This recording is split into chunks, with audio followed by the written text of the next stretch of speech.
s'abonner massivement, pour s'abonner, ça bien. Vous avez une émission qui topo, vous avez un conseil, nous sommes donc vous s'abonner car vous avez décidé. Merci, Baba. Bonjour à tous, c'est votre humble serviteur Mayo Gino de Bundes.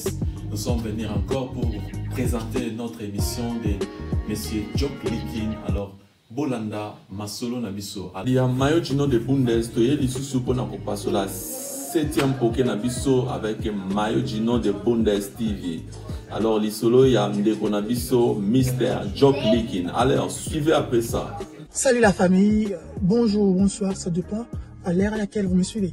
En fait, je suis votre frère Jay Efeir.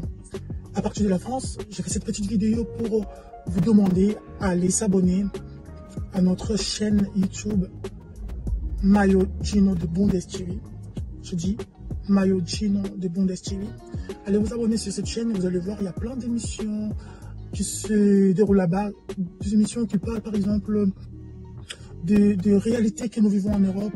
Parce qu'il y a beaucoup de gens qui sont en Afrique, ils pensent que les gens qui vivent en Europe, ils ont une vie tout à fait en rose. En fait, une vie meilleure. En fait, tout se passe bien. Il n'y a pas de difficultés, il n'y a pas de problèmes, de trucs comme ça. En fait, allez vous abonner, vous allez voir, il y a des émissions qui parlent des choses comme ça. Et si, excusez-moi, il y a aussi d'autres émissions qui parlent aussi, qui aide les gens qui sont dans le couple, comment vivre avec sa conjointe, son conjoint, des choses comme ça avec les enfants, des choses vraiment qui sont hyper importantes, que nous ignorons des fois. Mais c'est vraiment des émissions qui sont, je vous dis, édifiantes. Alors allez vous abonner là-bas, c'est Mayo Gino de Bundes TV et vous ne serez jamais déçus. Ciao. Building o Mr. Jock Leaking abandai kuvanda ezalaki na ndeko na biso mo ya mwana ya mboka oyo ya Bundes. Azalaki mondele, alors azalaki très gentil. Gentil azalaki nango ebandaki tout d'abord na maman nae bakendaki visite bazui mwana ya Mr. Jock Leaking bakenaye visite bakende kotala mama ya. Selon la biso continuer que Mr. Jock Leaking sikoyo batikelaki ye mwana tango mwasi nae oyo ya asiatique akendaki batikelaki Mr. Jock Leaking mwana so mwana wana sikoyo atikali na Mr. Jock Leaking. Bon, na building Mr. Jock Leaking abandai kovanda ezalaki que camarade moko boye ezalaki mwana mboka ya Bundes. Alors mwana mboka wana bamesanaki mingi na Mr. Jock na mwana mama aye kobenga aye na ndako mama ya mwana. Bon, papa commence à changer ki makambo nyonso ayebisi bon comme ça tomato bongisela mwana chambre alors okoki koede ngai ndenge ozawana to bongisa mwana chambre. Alors babongisela mwana chambre wana ezalaki jour ya suka tant mama asilisi okabwana nyonso ya libela ezalaki nde jour wana. Alors esalaki pasi que mama atiki mwana akoli ye moko ti eye kokoma que non il faut papa aluka ba connaissance mosusu pona ke koede pe pona mwana na futur ya mwana parce que mwana aza na besoin ya papa nae na mama nae.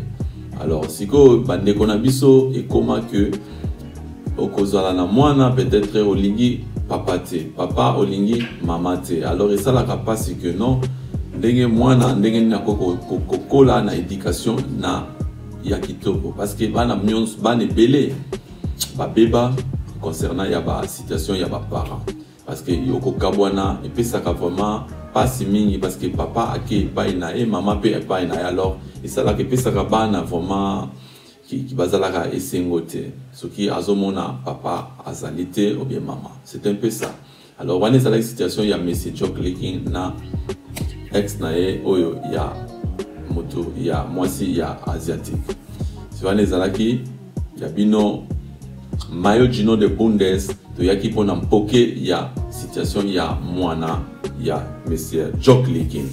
Ndenge Jock Leaking ayebisaki biso alors yango wana ndenge epasaki ba preuve nyonso ezali tango tokosala conclusion ya makambo nyonso tokosala débat na basi na mibali alors ekozala que il faut toko lakisa bino ba preuve. Alors wana eza masolo vraiment très sûr. Alors vous s'abonner massivement, ça m'a repambola bino. Alors je souhaite bonne fête de maman. Merci pour la bolandi nini histoire na biso lisolo na biso ya Mr. Jock Leaking. Alors je vous souhaite bonne fête de maman. Alors les mamans du monde, alors que le Seigneur vous protège. Alors la bozali maman moko boza très génial alors boti biso alors lelo biso pe to koli alors to boti bana alors maman na maman to so pesa bino bonne fête na bino que longonia nzambe azala na bino on est ensemble que le Seigneur vous protège alors à la prochaine merci yabino yango je salue tout le monde balandi ya Mayo Gino de Bundes TV. Balandi ya Mayo Gino de Bundes, bouti kolanda biso na canal na biso ya Mayo Gino de Bundes TV. Alors na limi ke bo sepeli mingi na nini na biso émission na biso ya Mr. Jock Deki. Za ya bino Mayo Gino de Bundes TV. Alors ayi lisusu alors kuna si ça nini na biso bomoni il faut que ça la même na respect ba maman na biso. Vous abonnez na Mayo Gino de Bundes TV. So guys, it's your man Mayo Gino de Bundes TV. We are here in Istanbul. You know, I'm always. Vous abonnez na Mayo Gino. Gino de Bundes TV. Vous abonnez na Mayo Gino de Bundes TV. Wow, vous abonnez na Mayo